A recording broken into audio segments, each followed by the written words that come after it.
bikunze kumbaho donc nashaka kureba wamureba ngo dore uko kireba urumva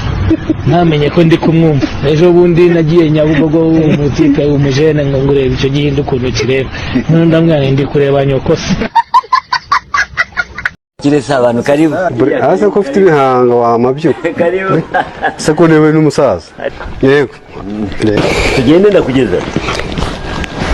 okay ase kushaka kunura yewe amabyira stan ayo ntwaye ntabwo yazi ndakumirisha ijugu ariko vuye usa n'umuntu uvuye kugurisha inka none si masabyanye nagurishije n'ibyo wamabyiwe wampanya kwitwa n'ikibare igende ntacyo ndakugeza igende wabo hano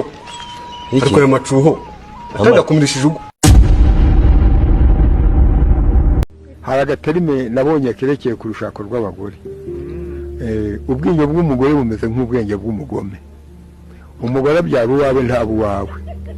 n'ibitete babishya gutera bitutu babishya guturaga umugore mu kinago kinze ijambo